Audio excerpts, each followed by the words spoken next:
Esse aqui é bom, hein? Saca só. Pergunta. Então, nesse caso, o maior sofrimento de Jesus consistiu na sua dor moral ante a ingratidão de nossa humanidade, não é assim? Ramatiz, Jesus, como sábio e psicólogo sideral, compreendia perfeitamente a natureza psíquica de vossa humanidade, pois os pecados dos homens eram frutos da sua imaturidade espiritual.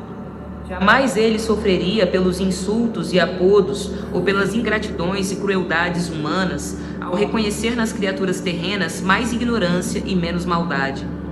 Porventura os professores se ofendem com as estultícias e travessuras dos pequenos que ainda frequentam jardins de infância, considerando injúrias ou crimes aquilo que ainda é próprio da irresponsabilidade infantil? Nós somos crianças. A piedade e o amor excelsos de Jesus faziam-nos sofrer mais pelo descaso dos homens em promover a sua própria felicidade do que mesmo pela ingratidão deles. O seu verdadeiro sacrifício e sofrimento, enfim, foram decorrentes da penosa e indescritível operação milenar durante o descenso espiritual vibratório para ajustar o seu psiquismo angélico à frequência material do homem terreno. A lei exige a redução vibratória até para os espíritos menos credenciados no espaço, cuja encarnação terrena às vezes se apresenta dificultosa nesse alto esforço de ligar-se à carne. Mas Jesus, embora espírito de uma frequência sideral vibratória a longa distância da matéria, por amor ao homem, não hesitou em suportar as terríveis pressões magnéticas dos planos inferiores que deveria atravessar gradualmente em direção à crosta terráquea. Já pensastes no sofrimento de um condor abandonando a atmosfera pura dos Andes e baixando dos altos píncaros até oprimir-se cá embaixo pelo pó ou pelo lodo a enlamear-lhe as penas e o corpo? E depois de exausto pela agressividade exterior e tolhido na sua ansiedade de volitação, ainda se deixa aprisionar numa estreita gaiola a lhe molestar os movimentos mais amplos? Isso aqui é uma metáfora, né? O condor, ele é, eu acho que uma das maiores aves que voam, ou a maior ave que voa. É uma ave que é nativa dos Andes, perfeito? Ela é gigante, gigante, assim. E aí tá fazendo essa metáfora. Imagina se ele descesse lá do alto dos Andes, viesse uma terrinha michuruca e ainda fosse colocado numa gaiola. Imagina como é que ia ficar isso para ele. Jamais alguém efetuou um empreendimento tão intenso e extraordinário para descer do alto e amoldar-se à forma física conforme fez Jesus, a fim de submeter-se às leis imutáveis do cientificismo cósmico, em vez de derrogá-las. Ele desceu através de todos os planos inferiores, desde o mental, astralino e etérico, até poder manifestar-se com sucesso na contextura carnal e letárgica da figura humana.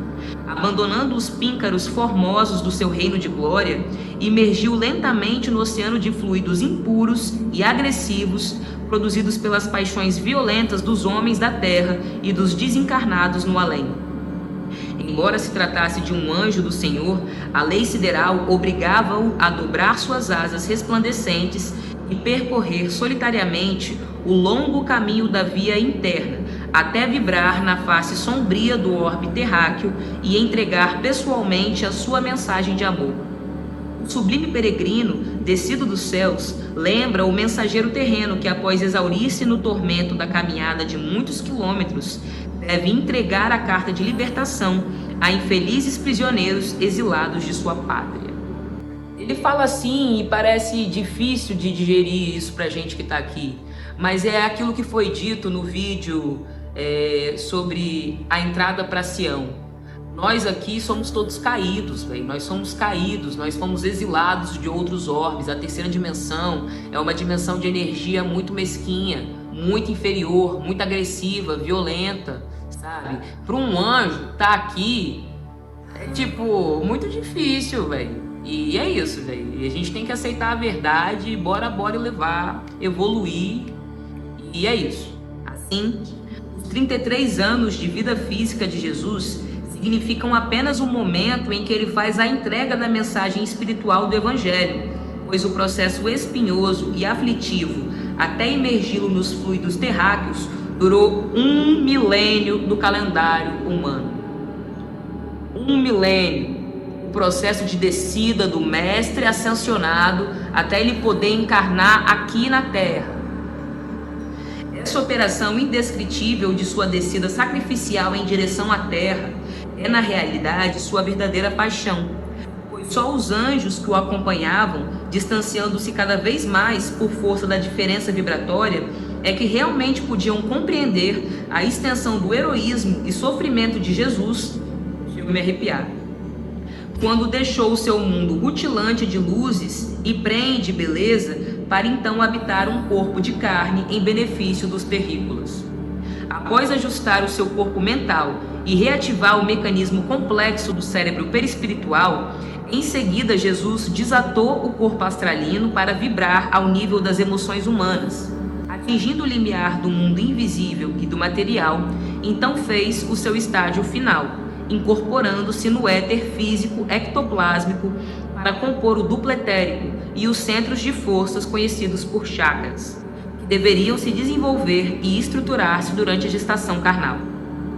Em seguida, integrou-se definitivamente na atmosfera do mundo físico, corporificando-se mais tarde no mais encantador menino que a Terra já havia conhecido.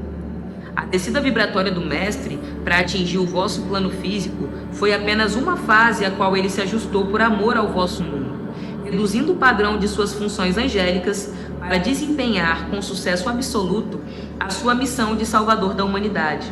Não podeis subestimar as fronteiras vibratórias que separam e disciplinam as várias manifestações da vida cósmica. É muito longa a faixa ou distância existente entre o anjo e o homem. E Jesus, sendo a mais alta entidade presente no vosso mundo, obviamente, com sua poderosa vontade, mobilizou os espantosos recursos necessários para executar fielmente o divino mandato da sua tarefa messiânica. Na impossibilidade de requintar ele a matéria ou elevar o padrão vibratório dos planos intermediários entre si e a Terra, o único recurso viável do cientificismo cósmico teria de consistir na sua autorredução aos veículos que deveria incorporar gradativamente, quais elos de ligação dos planos subangélicos até a carne. O mergulhador, ao descer ao fundo dos mares, embora permaneça senhor da sua consciência, fica circunscrito ao meio líquido, à sua fauna e densidade. A sua capacidade normal do meio externo fica reduzida. Tal descida exige-lhe uma técnica especial e uma prévia adaptação às leis naturais do plano aquático onde vai fixar-se e agir. Jesus, qual andorinha a debater-se no lodo viscoso de um lago, deixou-se submergir no mar da vida humana, ajustando-se heroicamente às contingências sombrias do planeta. Se ele pudesse fixar-se instantaneamente no corpo físico, na fase de sua gestação, seria o mesmo que alguém conseguir, de um golpe, aprisionar um raio de sol num vaso de barro. O Messias, cuja aura é imenso facho de luz a envolver a terra, que a sua transfiguração no Tabor nos dá uma pálida ideia, teve que transpor densas barreiras fluídicas e enfrentar terríveis bombardeios mentais inferiores, suportando os efeitos da viscosa névoa magnética do astral inferior a envolver a sua aura espiritual.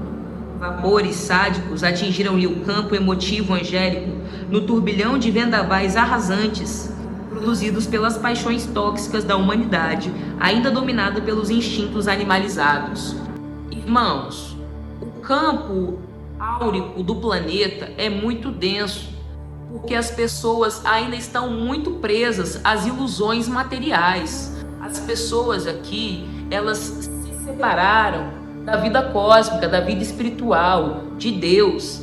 Aqui, os valores que a gente prega e as emoções que a gente sente são emoções de cunho muito inferior. Tem muito apego aqui à materialidade, tem muita coisa que fica reprimida no inconsciente humano e nada disso some, entendeu? Por mais que fique reprimido dentro do corpo, dentro da mente, isso está vibrando. Isso tem uma assinatura energética. Então pensa em bilhões de pessoas vibrando numa frequência muito baixa dentro de si, ainda presas a mágoas, a ressentimentos, desejando mal a outras pessoas, sendo inconscientemente ou conscientemente violentos, se sentindo sozinhos, se sentindo perdidos, angustiados, sabe, deprimidos. Então a nossa vibração, a vibração do planeta acaba sendo muito baixa. Então, para um mestre ascensionado, um anjo que vibra no mais puro amor, estar aqui respirando essa vibração negativa, mais ainda naquela época lá que Jesus veio na Galileia, mano, o bagulho era muito louco, entendeu? Foi muito difícil para ele estar aqui, muito difícil mesmo para ele estar aqui. Em sentido inverso, após o seu sacrifício no Calvário, o seu retorno ao mundo celestial foi um desafogo, uma libertação dos liames grosseiros que o retinham na terra. Se Jesus não suportou sofrimentos acertos na sua descida para a matéria, só por tratar-se de um espírito angélico, é óbvio que ele também teria sido insensível às reações contundentes da vida carnal e jamais sofreria em sua existência messiânica. Isso é a ironia. A alma sublime, à medida que ingressa nos fluidos mais grosseiros dos mundos materiais para aí viver e se manifestar, ela também sofre os impactos, os efeitos e as reações próprias desse ambiente hostil, pois não pode eximir-se da ação e reação das leis físicas criadas por Deus na dinâmica dos mundos materiais.